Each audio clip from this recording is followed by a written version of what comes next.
guys, in today's lecture we'll be looking into the chapter Secularism. Okay, so by this chapter we'll be dealing with or we'll be able to answer the following questions. What is the meaning of secularism? Is secularism a Western implant on Indian soil? Is it suitable for societies where religion continues to exercise a strong influence on individual lives? Do secularism show partiality? Does it pamper minorities? Is secularism anti religious? Okay, in the end of this chapter, you should be able to understand and appreciate the importance of secularism in a democratic society like India and learn something about the distinctiveness of Indian secularism. So, what exactly is secularism? Though Jews, we are starting with an example. Though Jews faced discrimination for centuries throughout Europe, in the present state of Israel, Arab minorities, both Christian and Muslim, are excluded from social, political, and economic benefits available to Jewish citizens.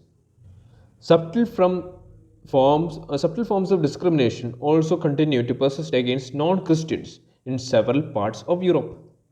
Condition of religious minorities in the neighboring states of Pakistan and Bangladesh have also generated considerable concern. Such examples remind us of the continuing importance of secularism for people and societies in today's world. Interreligious denomination in our country, the Constitution declares that every Indian citizen has a right to live with freedom and dignity in any part of the country. Yet, in reality, many forms of exclusion and discrimination continue to persist. Okay, now we have this examples, that is, the Sikh riots of 1984, in which 2,700 Sikh people were killed. Okay, and also the Kashmiri Pandits who were driven out from their homes by insurgents. Okay, and also more than 1,000 persons, mostly Muslims, were massacred by riots in Gujarat. Okay, and what do these examples have in common? They all have to do with discrimination in one form or the another. Okay, in each case, members of one community are targeted and victimized on an account of their religious identity. In other words, basic freedoms of a set of citizens are denied. Okay, secularism is first and foremost a doctrine that opposes all such forms of interreligious domination. So, what is this interreligious domination? Some people believe that religion is merely an opium of masses. That is, one day, when all the needs are fulfilled, that the religion will disappear. Such a view comes from an exaggerated sense of human potential. It is unlikely that human beings will ever be able to fully know the world and control it. We may be able to prolong our life, but will never become immortal. Disease can never be entirely eliminated, nor can we get rid of an element of accident and luck from our lives. Separation and loss are endemic to the human condition, while a large part of our suffering is man made and hence eliminatable. Okay, at least some of our sufferings is not made by man. Religion, art, and philosophy are responses of such sufferings. Secularism too accepts this, and therefore it is not anti-religious. Okay, religious dominations cannot be identified only with interreligious dominations. It takes another conspicuous form, namely intra-religious dominations. As secularism is opposed to all forms of institutional religious domination, it challenges not merely interreligious that between religions. Suppose Muslims dominate Hindus, Hindus dominate Muslims, or that kind of domination, and that is also against secularism, and also intra-religious domination. That is, suppose say in Islam we have Shia community and Sunni communities. We can't say that Sunnis are better than Shias or Shias are better than Sunnis. Okay, that kind of domination is also against secularism. Okay, a secular state.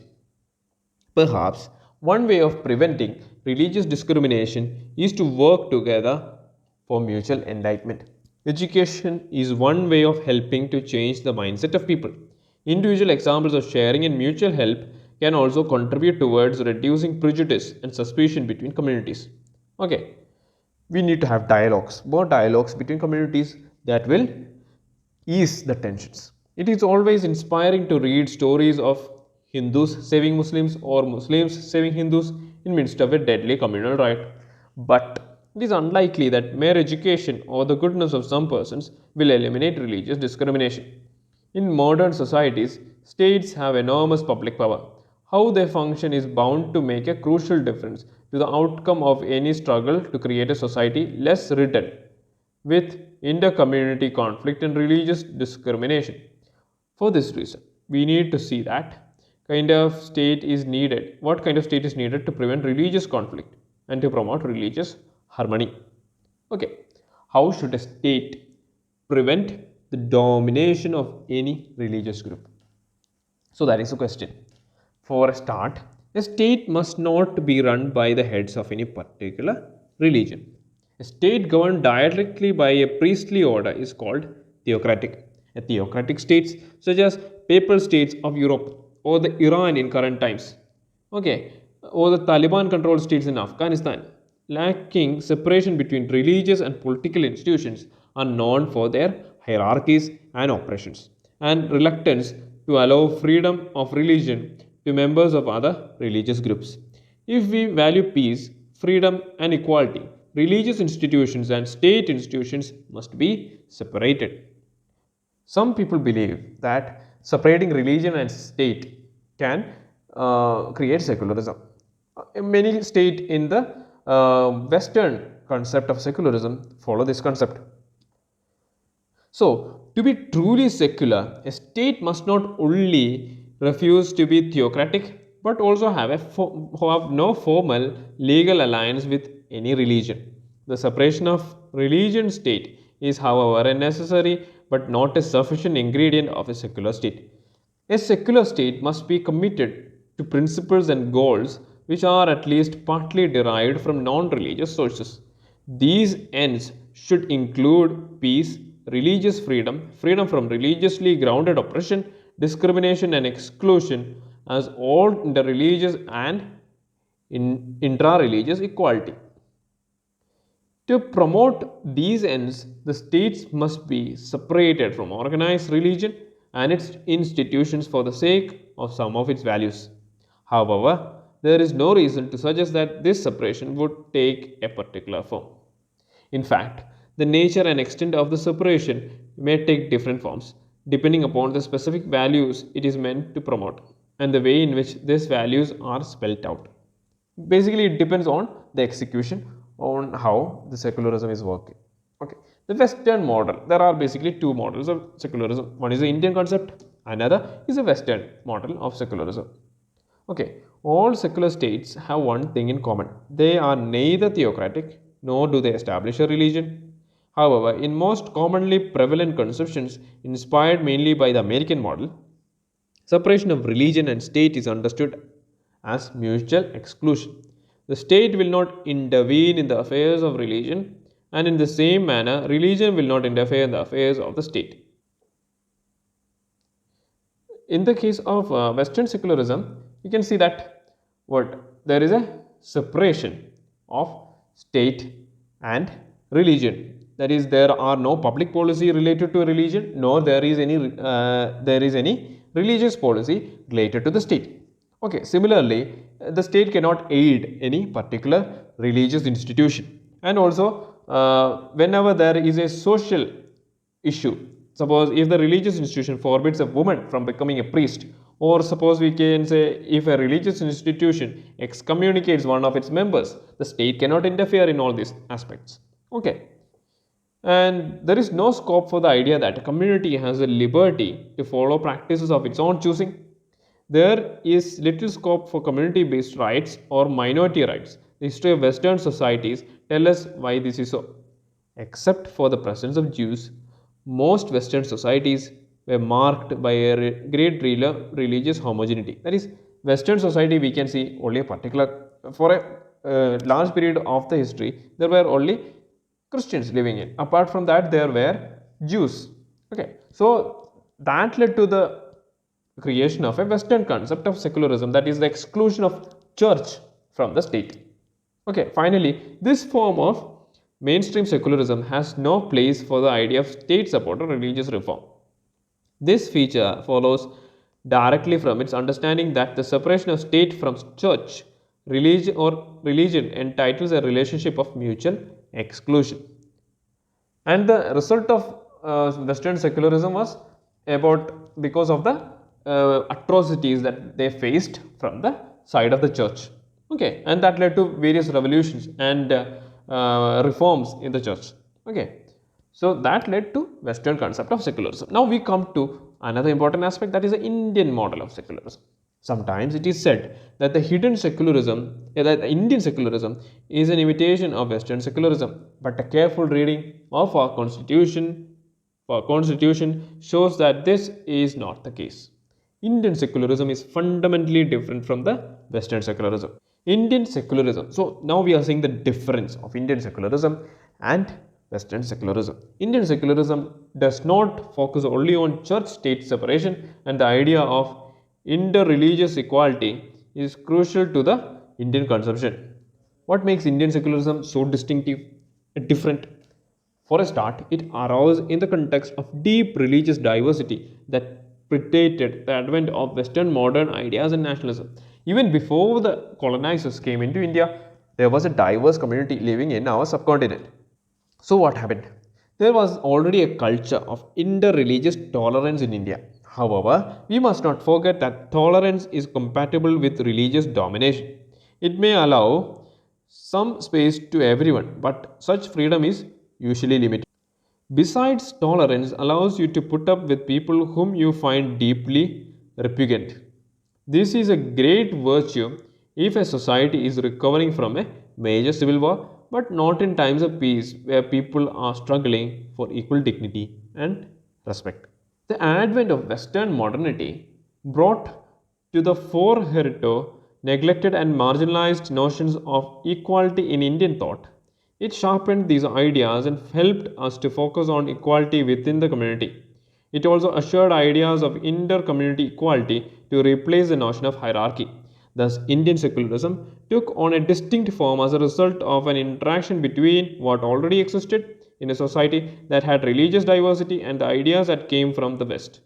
It resulted in an equal focus on intra-religious and inter-religious domination. Indian secularism equally opposed the oppression of Dalits and women within Hinduism, the discrimination against women against Indian Islam within Indian Islam and Christianity, and the possible threats that a majority community might pose to the rights of the minority religious communities. This is the first important difference from the mainstream Western secularism. Suppose in the case, I can explain it in a simple way. In the case of Shabarimala issue, the Supreme Court saw that there was a social issue, that the women are not allowed to enter into the temple. So, when there is a social inequality happening in the particular religion, what happened? The state will interfere. In the case of the triple talaq, when the states saw that there is a social inequality happening, that there is a divorce happening in a particular practice of Islam, and when the state found that this is against the social justice, the state interfered and removed that practice. Okay, that is an important aspect of Indian secularism. Connected to it is the second difference. Indian secularism deals not only with religious freedom of individuals but also with religious freedom of minority communities. Within it, an individual has the right to profess the religion of his or her choice. Likewise, the religious minorities also have a right to exist and to maintain their own culture and educational institutions. That is the second difference. Third is, the difference is, since a secular state must be concerned equally with intra-religious domination, Indian secularism has made room for and is compatible with the idea of state-supported religious reform. Thus, the Indian constitution bans untouchability. The Indian state has enacted several laws abolishing child marriage and lifting the taboo of intercaste marriage sanctioned by Hinduism. Okay, now the question arises, can a state initiate or even support religious reforms and yet be secular. See, we in the previous sections we have seen the state is interfering in all these matters. And still, can the state remain secular? Can a state claim to be secular not maintain separation of religion from state? The secular character of the Indian state is established by virtue of the fact that it is neither theocratic nor it has it established any one or multiple religions. Beyond that, it has adopted a very sophisticated policy in pursuit of religious equality. This allows it either to disengage with religion in American style or engage with it if required. There is no established religion in our country. We are a secular state. So that enables us to act whenever there is a need in the society based on religion. The Indian state may engage with religion negatively to oppose religious tyranny. This is reflected in such actions in the ban of untouchability. This may also choose a positive mode of engagement. Thus, the Indian constitution grants all religious minorities. What is the positive aspect of secularism, Indian secularism? That it grants all it grants all religious minorities the right to establish and maintain their own education institutions, which may receive assistance from the state. All these complex strategies can be adopted by the state to promote the values of peace, freedom, and equality. The Indian concept of secularism follows an equal respect for all religions. Okay. Now, what are the criticism of Indian secularism? It is anti-religious. First, it is often argued that the secularism is anti-religious. We hope to have shown that secularism is against institutional religious domination. Similarly, it has been argued that secularism threatens religious identity. However, as we noted earlier, secularism promotes religious freedom and equality. Hence, it protects religious identity rather than it threatens it. Of course, it does undermine some forms of religious identity, okay, that are dogmatic, violent, fanatical, etc., which foster hatred to other religions. The Western import. This we have discussed. The Western concept of secularism was linked to Christianity, but in our case, there was a cultural diversity existing in our country. So we can say that the Indian concept of secularism is very much different from that of the Western concept of secularism. So minoritism. The third accusation against secularism is a charge of minoritism. It is true that the Indian secularism advocates minority rights. So the question is this justified? Consider 4 adults in a compartment of a train traveling at the fastest speed possible. In the middle of the journey, one of the 4 passengers, so this is a very good example, okay, 4 passengers expresses a desire to smoke. The second one complains that he cannot bear cigarette smoke. The other 2 passengers smoke too but say nothing. Clearly, there is a conflict here between 2 passengers. A suggestion is made that it be resolved by vote. The 2 mild smokers go along with the addict, and the non-smoker is defeated by a margin of 2 votes. The person in the minority loses, but the result appears fair because a proper democratic procedure adopted by a common agreement was followed. Okay, everybody had the right to vote. Now, we need to look into the situation much more better. Suppose that the non-smoker suffers from asthma. Smoking can induce a life-threatening attack in him. His preference that the other person does not smoke expresses now his fundamental and very urgent interest. Okay, the non-smoker person is suffering from asthma. So when he is exposed to smoke, it will derail its situation, a health condition. Would the procedure previously followed, that is a condition of voting, or going to decision of the majority, be fair in such a context? Okay, so that we need to look up. A person has a prior right of the satisfaction of his or her significant interest. What holds true of individuals also holds for communities. The most fundamental interest of minorities must not be harmed and must be protected by constitutional law. This is exactly how it is in the Indian Constitution. Minority rights are justified as long as these rights protect their fundamental interests. As at this point, someone might still say that the minority rights are special privileges which come with some cost to others, that is, at the cost of majority. Consider that a film is being shown in an auditorium on the first floor. The auditorium is accessible by a staircase. Everyone is free to buy a ticket, go up the stairs and see the film. Or, or are they? If is everyone really free? Suppose that among avid film goers are some old people, some who have recently broken a leg, others who have long been physically challenged. None of them can really climb the stairs. Do you think it would be wrong if a lift or a ramp be provided for people in wheelchairs? So these people are lagging behind when considered with the majority community. So they need to be pushed ahead so that they also have the better opportunities that the majority community enjoys. So the fourth argument or the fourth criticism is that the secularism is coercive and it interferes excessively with the religious freedom of communities. This misreads Indian secularism. It is true that by rejecting the idea of separation as mutual exclusion, Indian secularism rejects non interference in religion. But it does not follow that it is exclusively interventionist. Indian secularism follows the concept of principled distance, which also allows for non interference. Besides, interference need not automatically mean coercive intervention. Okay, whenever there is a social cause, the state will interfere. Okay, now vote bank politics. Fifth, there is an argument that the secularism encourages the politics for vote banks.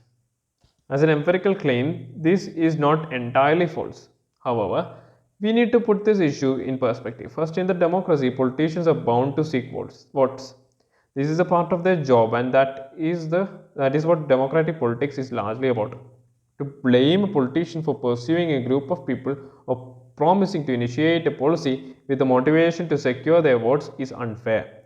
The real question is that precisely the vote is sought for. Is it what precisely the vote is sought for? Is it to promote solely self-interest or power? Is it also for the welfare of the group? If secular politicians who sought the vote of minorities also manage to give them what they want, then this is a success of the secular project which aims. After all, it also protects the interest of the minorities. Okay, but what if the welfare of the group in question is sought at the cost of the welfare of the other groups? What if the interest of the majority is undermined by those of the secular politicians? Okay, if you think hard, you might find that there is a little evidence that this has happened in India. In short, there is nothing wrong with vote bank politics as such, but only with a form of vote bank politics that generates what? Injustice. The mere fact that the secular parties utilize vote banks is not troublesome. All parties do so in relation to some social groups. So we have another thing, the final cynical criticism might be that secularism cannot work because it tries to do so much to find a solution to an intractable problem. What is the problem? People with deep religious differences will never live together in peace. Now, this is an empirical false claim. The history of Indian civilization shows that this kind of living together is realizable. In our country, we are culturally diverse. For example, we see that even though we have Muslims in our country, the kind of Muslims that we have in Kerala are different from that of the Muslims in Jammu and Kashmir. Or also, another example is we have Christians in Kerala or in Karnataka, and they are so much diverse from that of the Christians in Nagaland. Okay, we can see that the members, the Hindus, Muslims, and Christians of Kerala can live together as Malayalis, while it is hard for a Malayali Christian to live with a Christian from Nagaland because their culture is different. There is another way of responding to this criticism. Far from pursuing an impossible objective, Indian secularism mirrors the future of the world. A great experiment is being carried out in India, watched with razor sharp eyes and with great interest by the whole world. It is doing so because with the migration of people from former colonies to the West and the increased movement of the people across the globe with the intensification of globalization, Europe and America and some parts of the Middle East are beginning to resemble India in the diversity of cultures and religions which are present in their societies.